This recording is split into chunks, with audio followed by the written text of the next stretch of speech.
उत्पत्ति 8 जल प्रलय का अंत।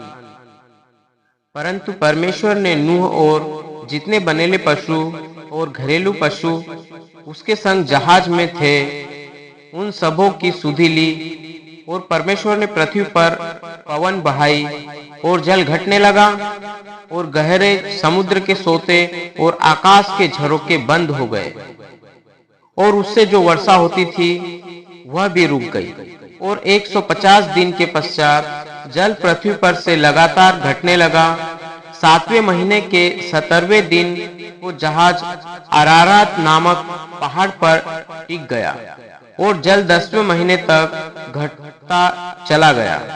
और 10वें महीने के पहले दिन को पहाड़ों की चोटियां दिखाई दी। फिर ऐसा हुआ कि 40 दिन के पश्चात नूह ने अपने बनाए हुए जहाज की खिड़की को खोलकर एक कोआ उड़ा दिया।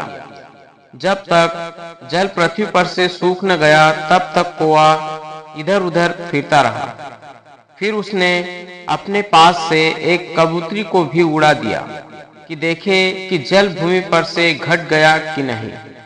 उस कबूतरी को अपने पैर टेकने के लिए कोई आधार न मिला तो वह उसके पास जहाज में लौट आई, क्योंकि सारी पृथ्वी के ऊपर जल ही जल छाया था। तब उसने हाथ बढ़ाकर उसे अपने पास जहाज में ले लिया।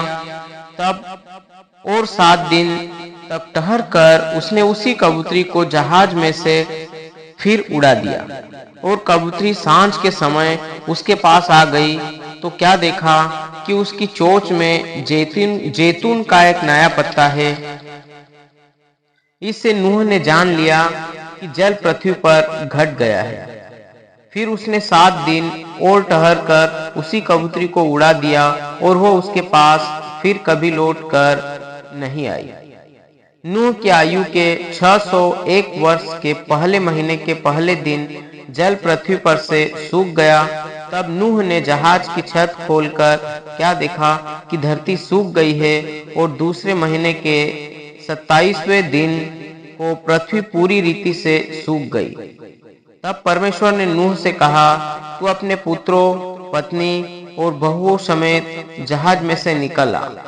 क्या पक्षी, क्या पशु, क्या सब भांति के रेंगने वाले जंतु जो पृथ्वी पर रेंगते हैं, जितने शरीरधारी जीव जंतु तेरे संग है, उन सब को अपने साथ निकाल ले आ, कि पृथ्वी पर उनसे बहुत बच्चे उत्पन्न हो और वे फूले फले और पृथ्वी पर फैल जाए।